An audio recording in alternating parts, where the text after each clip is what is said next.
Boldwood presents The Head Teacher, written by H.J. Lynn and read by Julie Maisie. The moral right of the author has been asserted. This performance is owned by Boldwood. Prologue. When the curtains catch a light, it's instant. The flames engulf the fabric. They rise towards the ceiling before spreading out sideways and meeting in the centre of the window. It's a perfectly framed border of flames, and for a split second I pray that the fire is going to stay there, contained and controlled enough for me to get out of the house and call the emergency services. But my home stank of whiskey from the moment I stepped inside. Now I understand why. It was planned to the last detail. A trail catches light down the side of the wall, leading straight towards the sofa. If that goes up, the entire wall behind it will be gone too, and I'll be trapped. We both will. I need to move fast, only I don't know if I have enough strength. Not to get both of us out. I stand there, the smoke stinging my eyes and burning my lungs. This can't be where it ends. It just can't. Chapter 1. Every morning I wake up 4 minutes before my alarm. Exactly 4 minutes, every bloody morning, and I hate it. If I wanted to wake up earlier, I would set my alarm earlier, but I don't. Instead, I wake up lying there in my bed, wishing I had hours left to sleep, but knowing instead that any second my silence is going to be shattered by a high-pitched squealing, and I'm going to be thrust into the real world. Dealing with entitled and angry parents and upset children, and teachers who don't have enough time to do their job because I don't have enough money to fund their department. I know that every mistake I make is going to be lauded over me, while every achievement is instantly forgotten. I'll admit, when I first got the job, I didn't imagine I would take it all so personally. I thought I'd be able to compartmentalise a little more, but it's harder than I'd expected. So, for those first 4 minutes of the day, when I lie there with no one expecting or demanding anything from me, I dream of what it would be like to have a job where there's no responsibility, no pressure, no infringement on my family time or mental health. But then I remind myself that I'm the one who wanted this. I'm the one who wanted the bigger mortgage, not to mention the accolades that go with the title of head teacher. I'm the one that wanted to be making the rules rather than having to abide by them. That's why, when the alarm pierces through my skull, I roll out and walk automatically over to the shower, ready to start another day as head teacher of a prestigious Catholic school. It doesn't matter what time of year it is. That moment when I turn off the main road and first see St. Anne's in the morning light at the end of the long, meandering driveway always takes my breath away. The grounds of St. Anne's are unlike any other school I've worked or trained at. The main house is the type of thing you see in a period drama, complete with large bay windows and carved reliefs in the brickwork. It had been a private home until the 1940s, after which the owner died and the house passed, much to his relatives' distress, to the church, who promptly turned it into a school. Since then, it has gone through countless renovations. In fact, it always seems like it's going through some work or another. It's a disadvantage with being in an older building, with hand-carved brickwork and solid wood flooring laid over 100 years ago.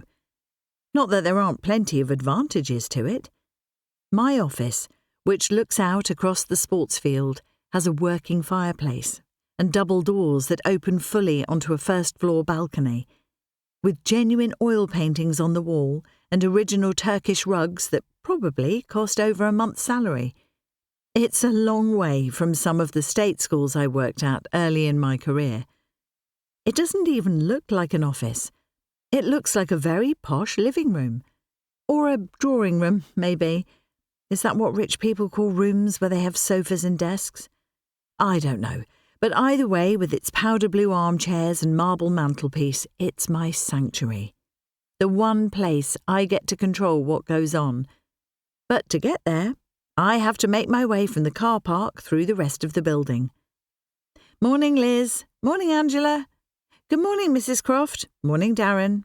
Good morning, Liz. Morning, Chris. By the time I reach my office, the breakfast of toast and black coffee I wolfed down with my husband and daughter only 30 minutes before feels like a distant memory. I've normally greeted close to 30 people by this point, and I know it's just the start of it. But it's even worse than normal today, because this is the first day of a new school term. There's going to be so much smiling, my cheeks are going to burn. I'll get through it, though. I won't deny my upbringing played a role in me getting this job at St Anne's. The governors would have never given it to someone who hadn't been through Catholic education themselves. They don't need to know how much I despised it. From the age of 4 to 18, I played the role of the perfect doting Catholic girl. I attended every mass, memorised every prayer, never missed a deadline for school or a choir practice, or even considered rolling up my skirt so it was more in line with fashion. It was easier that way. Though it was all a lie. I knew before I'd even hit my teens that this wasn't me. I couldn't bear listening to teachers preaching the values of virtue, while you knew from the school grapevine they'd spend Friday night out in town, getting so drunk they could barely stand. Don't get me wrong, I didn't judge them for drinking. It was the hypocrisy I judged them for.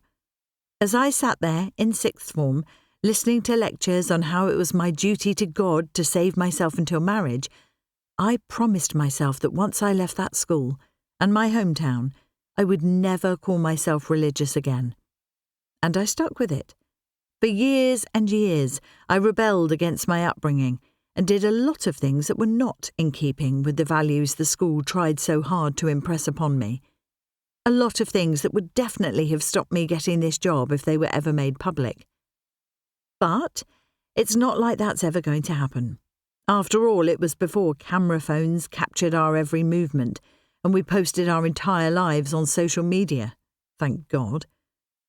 So for the longest part of my life, I ignored my religious upbringing altogether.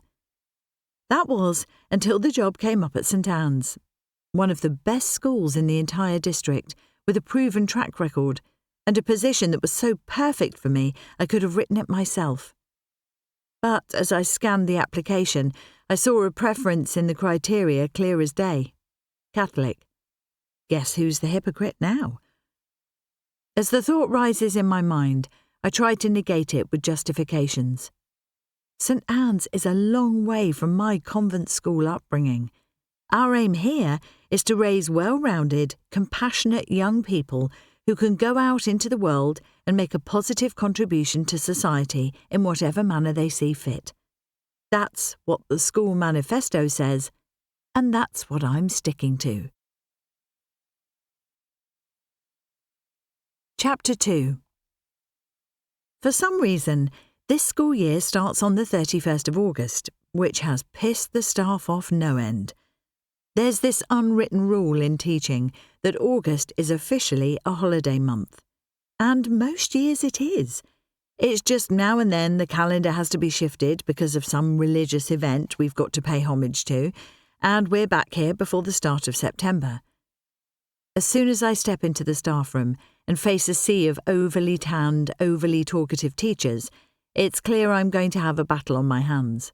At least until we all get into the swing of things. As soon as the children arrive on Wednesday, and they're back in the classrooms, teaching the subjects they love, it'll all be fine. But I've got 2 days of uphill battles to get through before then. Good morning, ladies and gentlemen. I hope you've all had a wonderfully relaxing holiday and are ready to hit the ground running. We've got a busy term ahead of us.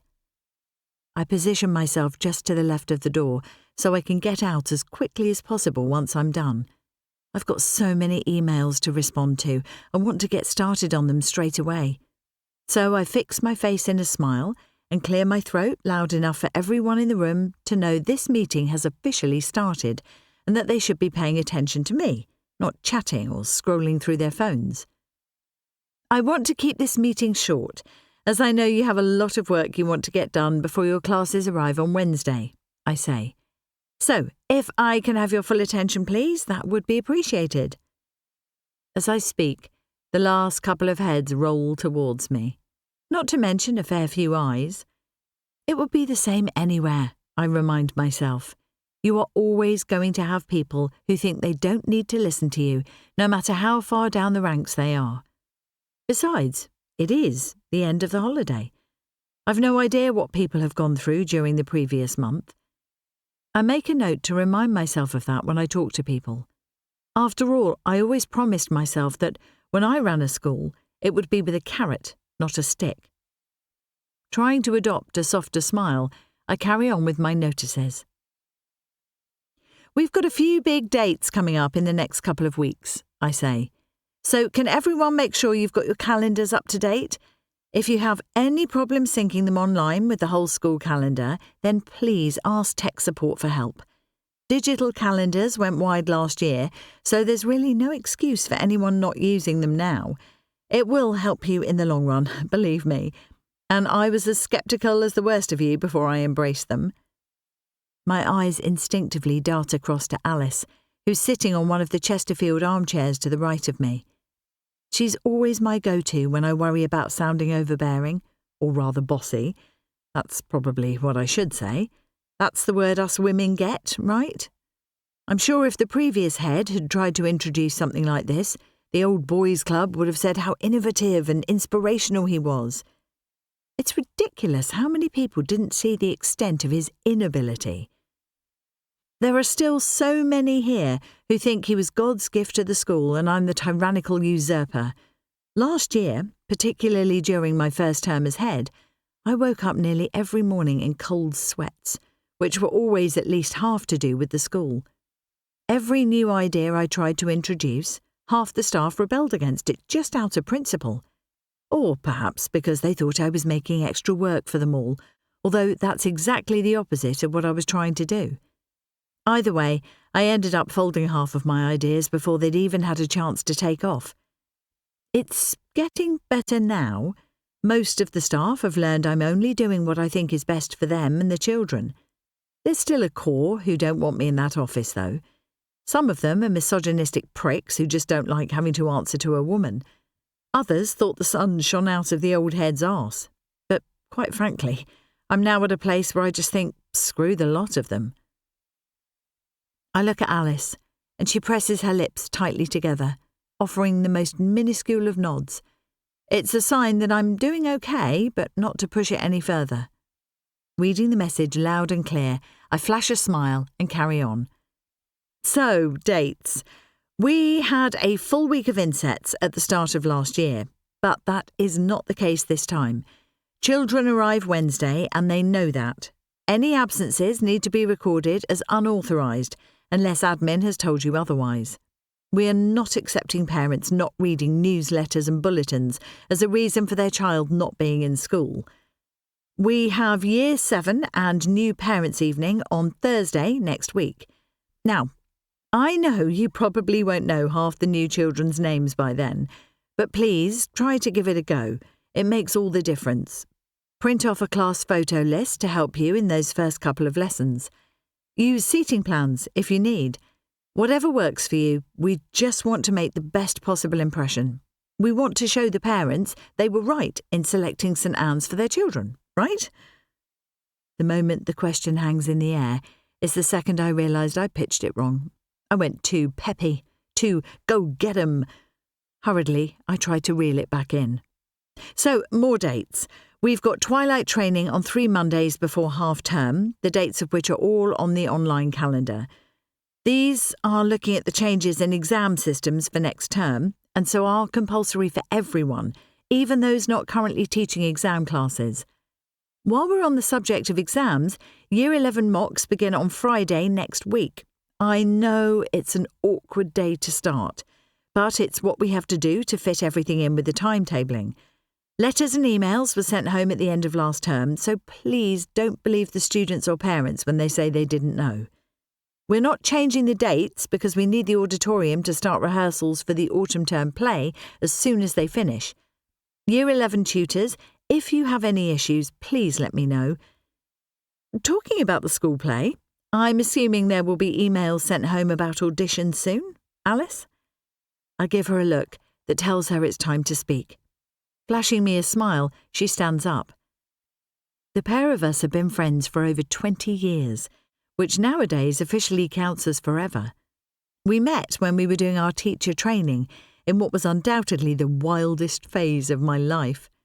The day I graduated from my degree was the same day my boyfriend of 2 years told me things were over, and I wasted no time making up for all the adventures I'd missed while I'd naively been playing a doting wife. Alice had been single a few months longer, and we were each other's wingwoman.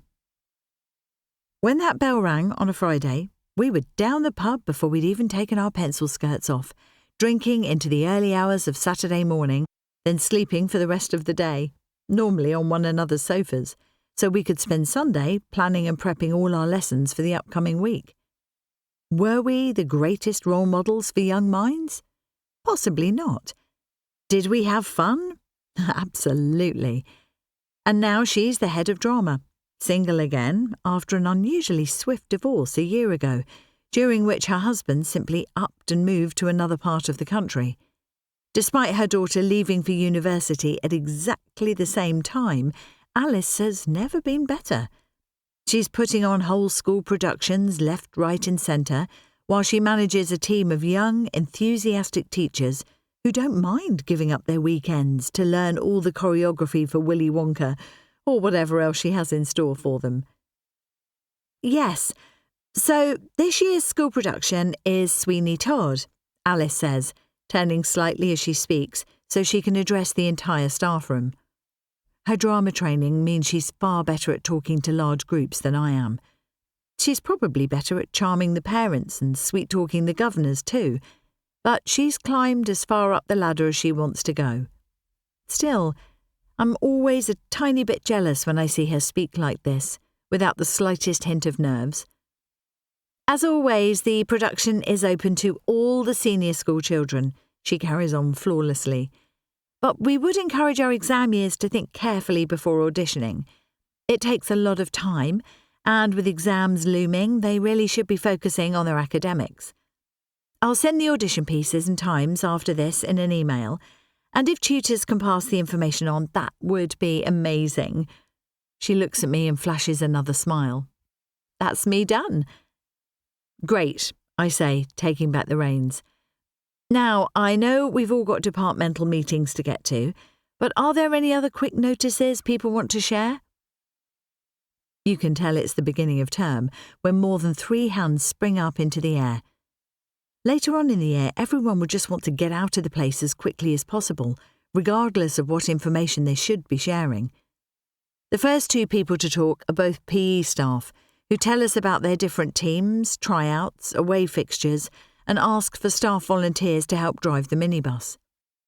I add some brief line about community spirit while trying to work out which weekends will be best for me to help. In some ways, I've done my dues. When I was newly trained, I gave up every other weekend running trips here, there and everywhere. But things change when you've got a family, and now it's a careful balance to make sure I do enough that no one thinks I'm slacking, but not too much that Jamie and Sasha get annoyed with all the time I'm away from home. After PE, it's a notice about lost property, after which June, the history teacher, raises her hand. June's the same age as me, give or take a couple of years, but she looks at least a decade older. She's one of those who believe the old head could do no wrong and that he was pushed out unfairly. But our lack of friendship goes further back than that. The moment I came to work here, there was an immediate mutual dislike. I thought she was old-fashioned, which she was and still is. She thought I was brash and trying to work my way up the ladder, which I was and have. 15 years on, not much has changed, except I'm as far up the ladder as I can get, here at least. I'll admit, though, beneath all her fuddy-duddiness, she's a pretty spectacular teacher. That's why she's an assistant head and the person in charge of the school's teacher training programme. I just want to remind people, We will have our trainee teachers arriving at the school tomorrow, she says, in a voice that's so soft it sounds fake. It'll give them a chance to see the place before the students arrive. They'll be with us for 12 weeks before moving on to their new placement. Please try to make them feel as welcome as possible. I will send out details to the teachers it affects over the next 24 hours, so keep your eyes out for that. She offers me a tight smile that could be an attempt at genuine human connection, but could also be trapped wind. I offer her a similar gaze before addressing the rest of the room. Okay, guys, that sounds great. So, if there's nothing else... The moment I speak, I hear his throat clear and my stomach sinks. I should have known he wouldn't raise his hand with the rest of the staff the way general etiquette dictates, because that way I might have asked him to give his notice earlier on. And he wouldn't like that, not one bit, because Nathan Coles always has to have the last word. Chapter 3. At 35, Nathan Coles is nearly a full decade younger than me and has been hankering for the headship since the moment he swaggered into the school 4 years ago. And believe me, he swaggers. He's charming and moderately competent, but it's the fact he slicks his hair back and wears shirts tight enough to see his abs that has all the female staff and parents eating out of the palm of his hands. I'm not denying he's a good enough teacher, but he's not on June's level, or mine, for that matter. And the kids like him, but he needs to earn his stripes in this job. St Anne's is a walk in the park compared to some schools I've worked in, and he wouldn't last a day in one of those. No, I'd like to see how he'd handle those parents as they swore at him and threatened him and made his life a living hell.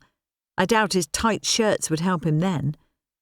Unfortunately, he's my other assistant head, but unlike June, he still wants to climb the ladder to the top. Obviously, when the head teacher's job was advertised, Nathan applied for it too, and he's been waiting on the sidelines for me to fail ever since. At the beginning of last year, when things were so tough both here and at home, his smug face was one of the reasons I didn't quit.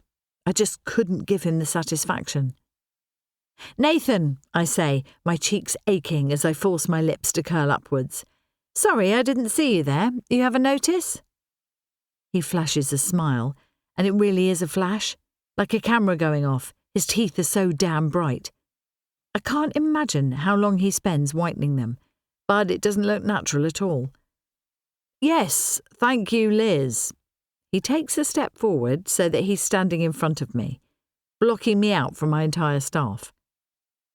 "I know it's the beginning of the year, but I hope you are all feeling refreshed and ready for a great start to the term." I frown. I'm pretty sure that's how I just started my speech, as the head. So, he's starting the term, making it clear he still wants my job. I could spit, I'm so angry, but that wouldn't be a good look. Still, my fingers twitch at my side. All eyes are on him as he carries on. But the last thing I want is for us to get complacent about our mental health. Burnout is more prevalent than ever in our profession, which is why I am going to be offering group mindfulness sessions 3 times a week, Tuesday and Wednesday at 7 a.m. and Thursdays after school. If you can't make any of those, then please drop me an email and I'll see if I can slip in a couple of one-on-ones. Remember, you're the cogs that keep this place turning. If you stop working, the whole machine falls apart. Arsehole, I think. It's not a great managerial thought to have, but it's deserved. Nathan knows that any clubs or activities offered to the staff or children must pass through me for timetabling, just to make sure we're not cramming too much into the week. Now he's announced that he's using not just 1 but 3 of our slots, and I can't even call him out about it because they're focused on well-being. If I try to cancel any of them, it's going to look like I'm a bitch who doesn't care about my staff, which is absolutely not true. If anything, his stunt now means I'm going to have to put meetings on Monday or Friday, people's least favourite days for staying late. But of course, he knows that. It's all planned. "Well, that's Great, I say, my back teeth grinding together with annoyance. Well, ladies and gents, I know you've all got year group and departmental meetings to get to, so I'll let you go. And don't forget my door is always open. They don't need telling twice. Immediately the double doors swing out and people disappear outside, off to their classrooms. Only a couple of old staff hang about, heading to the kettle to fix their third coffee of the day. I consider grabbing myself a drink too, just so I can try to shake off the bad mood Nathan has put me in before I head back to my office. But before I can move, Sandra is standing in front of me. Sandra is my PA and firmly in June's camp of wishing I hadn't got the job. She's made no qualms about saying she thought Nathan would have been a better fit, although the only thing he has over me is a Y chromosome. Unfortunately, she's one of those old-school women who acts like feminism is a dirty word, because why would she want equal rights to her husband? She's infuriating, and everything I don't want at St. Anne's, but I can't get rid of her until she screws up. Annoyingly, she's highly efficient. She knows every single thing about every member of staff, and what she doesn't know, she makes it her business to find out. And not just the staff, but their family too. Of course, part of that isn't efficiency. She's just a damn nosy old gossip. It's like she has 1,000 spies placed across the country who filter all their knowledge to her. She knew I'd applied for a place for Sasha to move schools before I'd mentioned it to anyone here. Thankfully, that was where her knowledge on the matter ended. Not that she didn't try to dig a little. "Elizabeth," she says, because she can't possibly call me Liz like everyone else, "you need to come down to reception. There's something you have to see." Being summoned to reception is never a good thing, not even for the head. And as we're walking down the stairs, I rack my mind, trying to work out what could have happened that would require my attention before there are even any students at school. It can't be a fight, not that we have many of those here, or a parental complaint this early on. Issues with timetables could be something, but Nathan handles teaching allocations, so they would normally ask him about that. I'm still trying to work out what it could be when I step into reception. A loud laugh escapes my lungs. "He did not," I say. Joe, who is sitting behind the reception desk, is the antithesis of Sandra. The spry 30-something with bleached blonde hair doesn't attend staff meetings, but stays put by the phone to take any calls while we're busy. Several times I've debated if there was some way I could exchange their roles and have Joe working directly with me rather than Sandra, but I'm not sure how I could do it without it simply looking like I don't want Sandra near me. "He did," Joe grins back. Sandra, on the other hand, is not grinning. There's not even a hint of a smile on her face. "I don't think it's appropriate," she says snootily. "Personal declarations like this are for the home, not the workplace." Both Joe and I ignore her. There on the front desk is an enormous bunch of red roses, at least 2 dozen, beautifully hand-tied and open in full bloom. I don't care if people think roses are a cliché, or that personal declarations should be kept at home. The whole thing is perfect, and the smell is divine. Stepping up to the desk, I pull the little note from between the blooms and open the envelope. "Have an amazing first day. Knock 'em dead. J. Kiss." Jamie, my husband of 19 years. Sometimes I struggle to believe that it's true. 19 years married, and I can honestly say that I love him more now than when I said I do. But then, we've been through a lot. What we went through last year either breaks a couple or makes them freakishly strong. The fact he sent roses on my first day back at work is a clear sign we made it through tougher than ever. "You've got a good one there," Joe says, as I slip the note back into the flowers. "Yes, I do.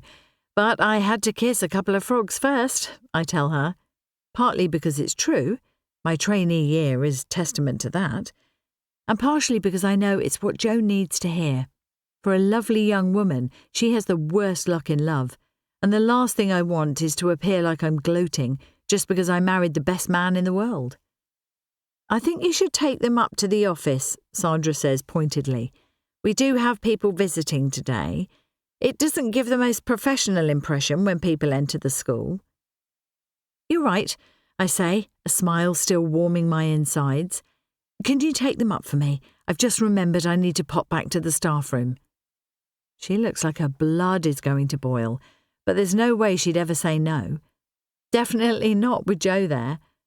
A moment later and she's heaving them into her arms, and I'm wondering if I've made a mistake.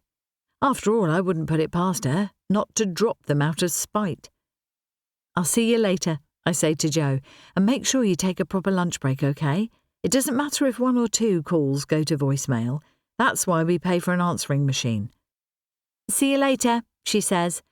Then her head is back at the computer, and I'm walking back to the staff room with the sole intention of making myself a cup of coffee. The bad mood Nathan put me in has notably diminished. Maybe it'll be a good day after all. Chapter 4. By the time I leave work, I feel like I've been in school for at least a week and a half. It's impossible to believe that it's only the first day of term and the kids aren't even back yet.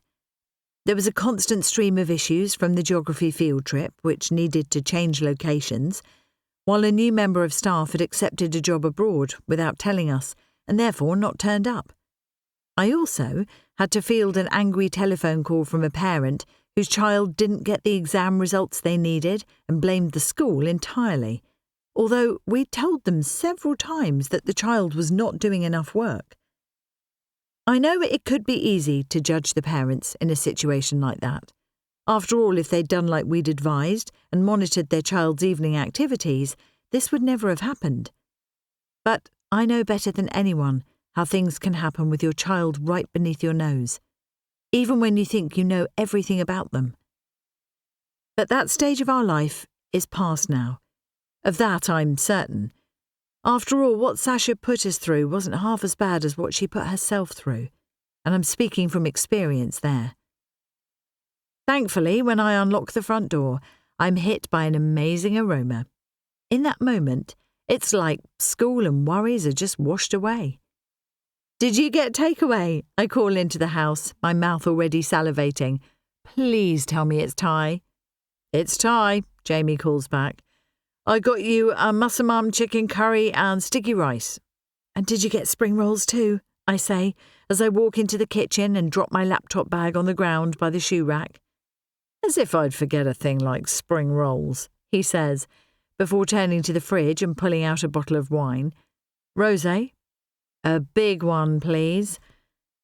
I can't help but let out a yawn as I wrap my arms around Jamie and breathe in his scent. 19 years later, and I swear he still smells exactly the same. There's a deep earthiness to his skin with the most delicate undertones that just draws me in. Even though he's still holding the cold wine bottle, and I'm sure it must be freezing for him, I can't help but press my lips against his and sink into a long, hard kiss. "Those roses were ridiculous, you know," I say when I finally break away. "I know, but they were good, right?" "Very good. But the expectation is high now. You know, I'll be expecting these at the start of every year." "Obviously." After pouring the wine, he puts the bottle back, then takes some plates out of the cupboard and places them on the worktop. There are only 2, though. "Where's Sasha?" I ask. "She already took her pad thai up to her room. I told her she could eat there. She's got some video lessons or something she wants to watch." "Fair enough," I say. The start of the year can be stressful for all kids, but particularly for Sasha. After all, this time last year, we were in a very different situation. I don't want to push her, not if she's not ready for that. "How was her first day back?" "I'm not sure. All I got out of her was grunts and a food order. I think she's pretty shattered. But you never know, she might tell you more." "I'll head up after dinner," I say. Until last year, Sasha went to St. Anne's. It was easy. She'd come with me in the morning, then hang around after school, finishing her homework in the library until I was ready to leave. But then in the summer of last year, all that changed. I guess it was a good thing it happened during the holidays, really. that it wasn't part way through the school year. That could have made things even more complicated. Unfortunately, there were no places in any of the nearby state schools, so Jamie and I had to fork out for the local private. Sasha got a music scholarship, which cut the fees down, but really it's hard not to laugh at the irony. There was a reason she got so good at playing the oboe, and he was the reason for all the mess, too. Still, she started her new school on the first day of term, everyone oblivious to what she had gone through only days beforehand. The lie was simple. She didn't want to be at the same school where her mum was now head. No one batted an eyelid at the transfer, even though she was halfway through an exam course. But the change wasn't quite as straightforward as we'd hoped.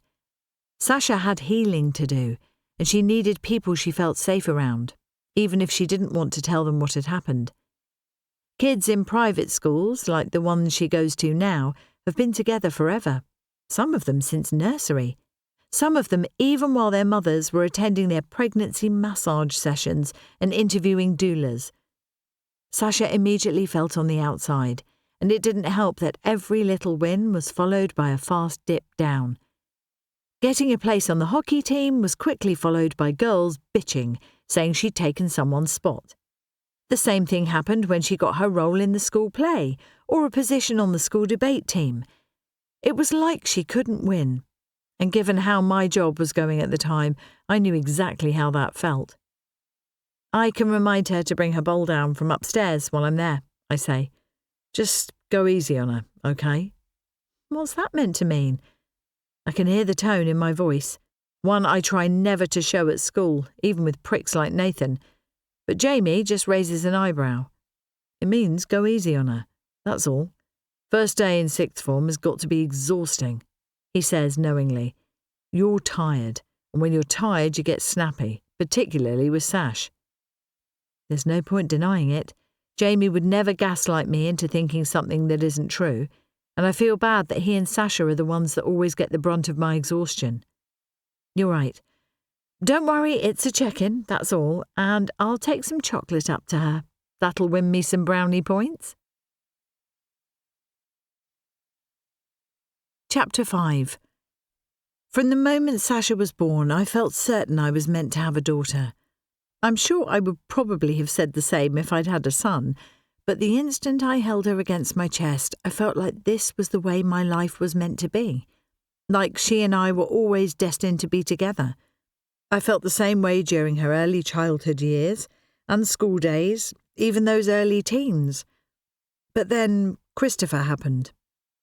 It's fair to say I didn't respond the way Sasha would have liked me to, but any mother worth her salt is going to blow up if she discovers that her 15-year-old child is in a relationship with an adult man 6 years older than her.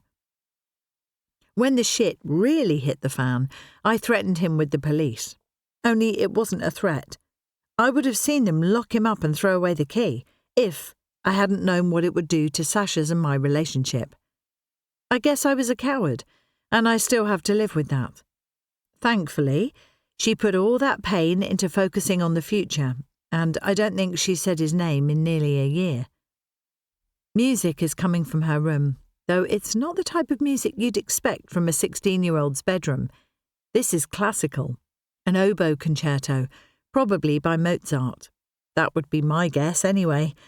I don't really know. It could be Bach or Strauss or even Vaughan Williams.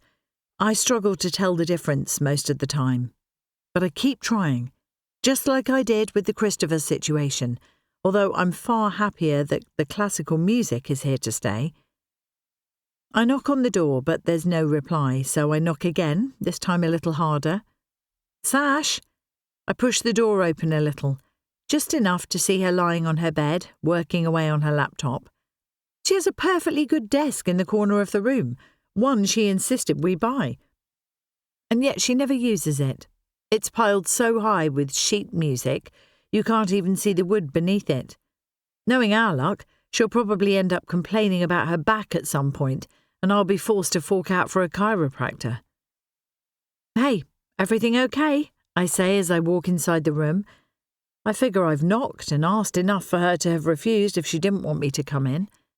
Mind if I take a seat? I say, gesturing to the end of the bed. For the first time, Sasha lifts her head up and looks at me. Did you want something? She says. Just to know how your day went, that's all. You mean?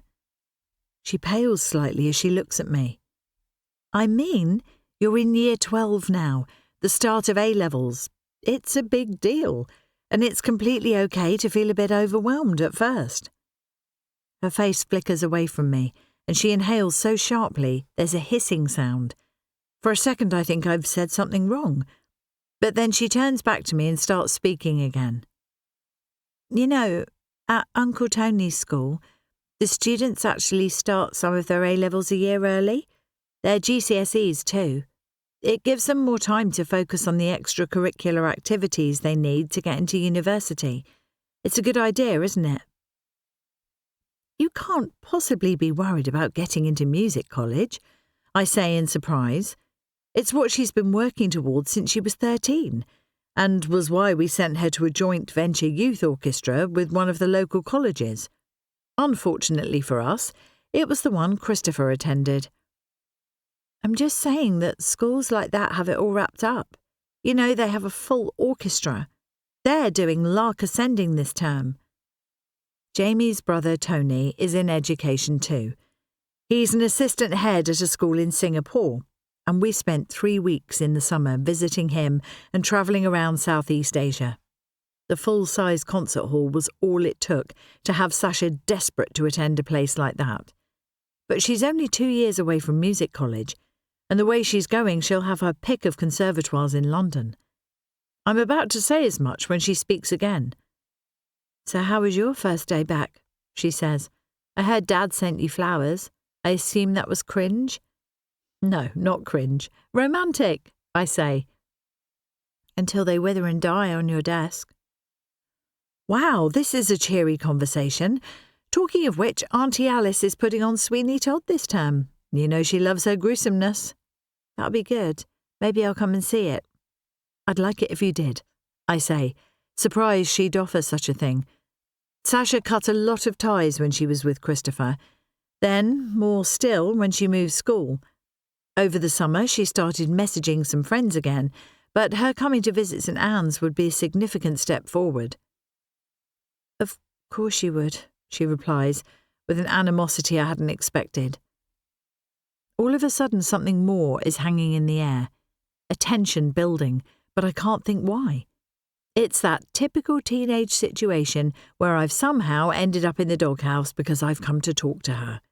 Perhaps I should have stayed downstairs. That was the way it went for a while, and sometimes I think that's how she'd like it to be again.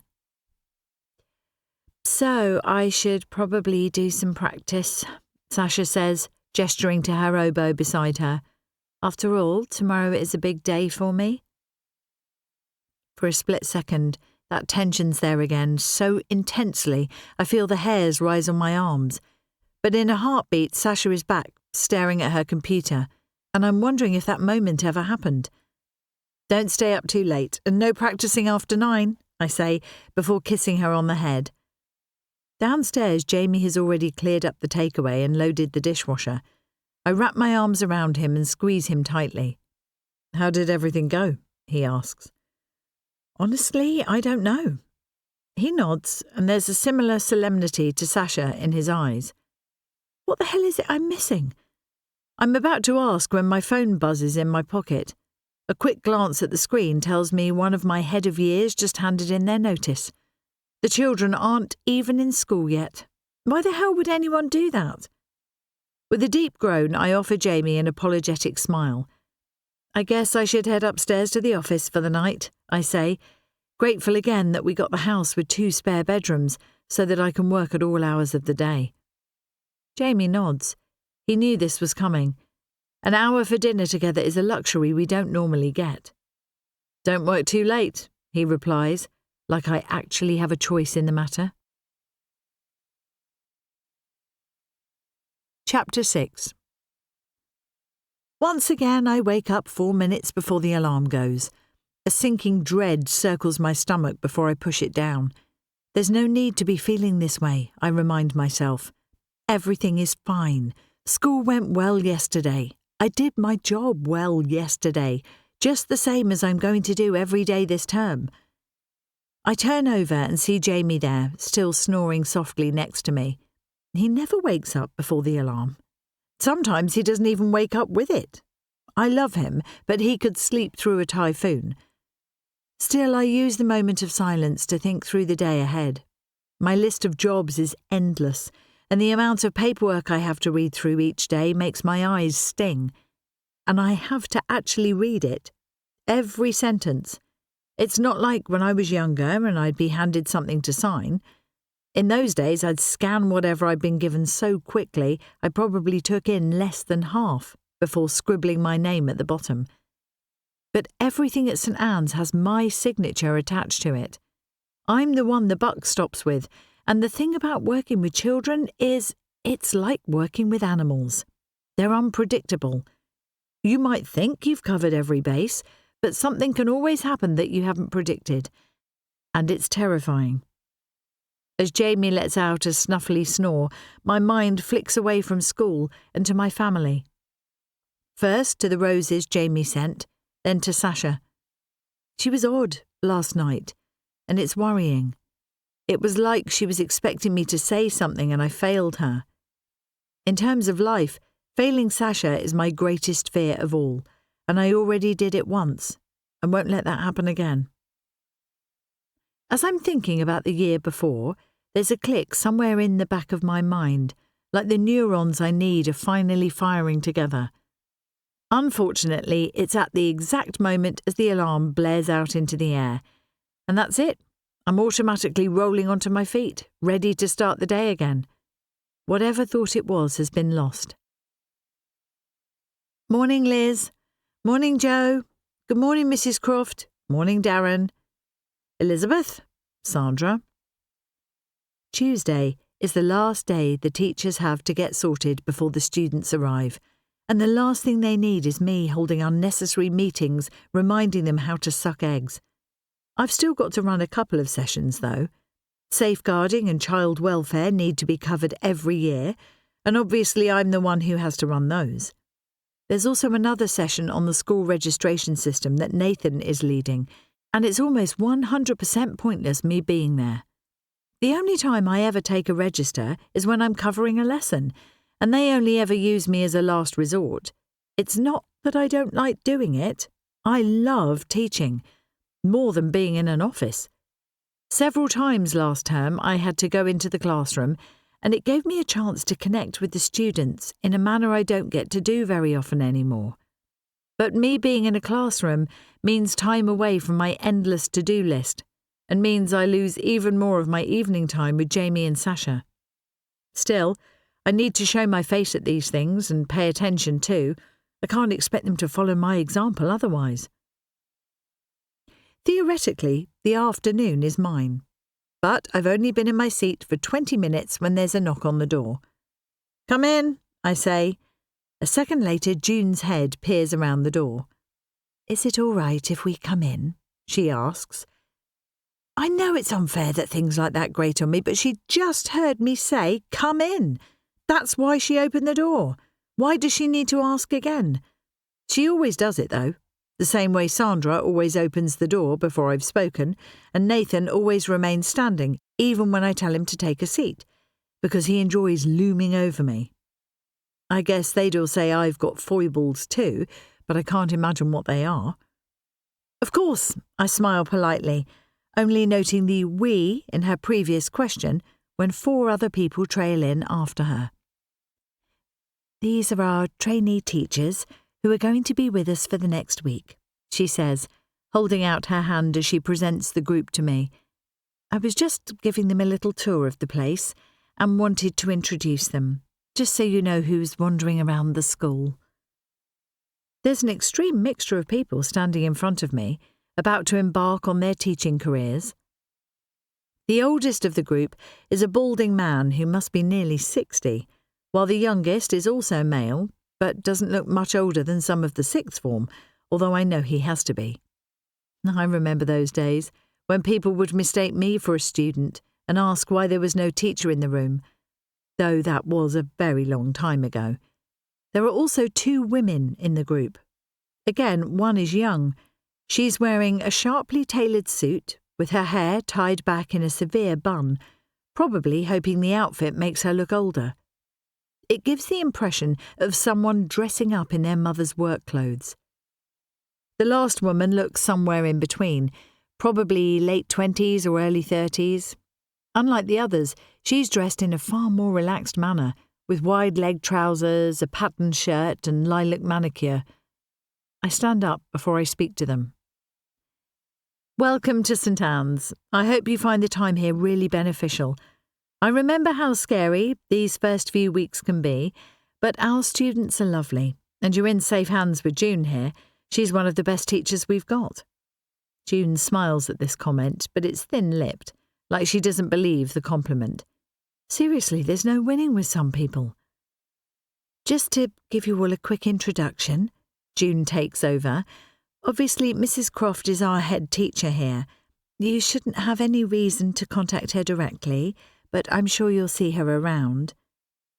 You never know, I might observe some of your lessons when I'm doing my rounds.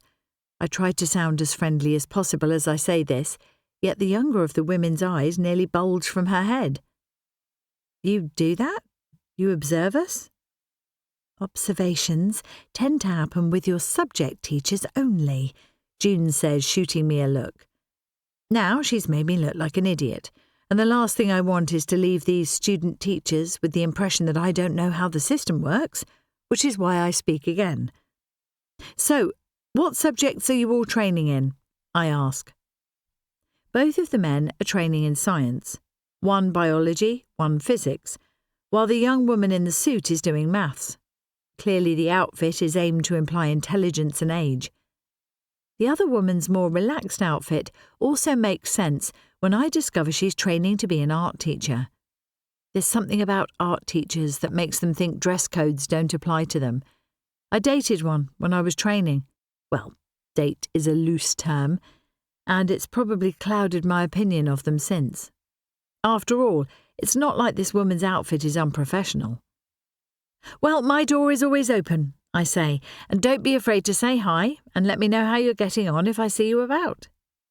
Thankfully, June knows me well enough to know when she's being dismissed and offers me one more tight-lipped smile before ushering them out and leaving me with a load of documents to read through and sign, because tomorrow is the big day. On Wednesday, the students finally arrive, and guess who has to be at the gate to greet them? Yup, me. 3 times a week, I'm on the gate in the morning, offering wide smiles while correcting uniforms, insisting ties are done up and hoodies off. The other 2 mornings, June and Nathan split.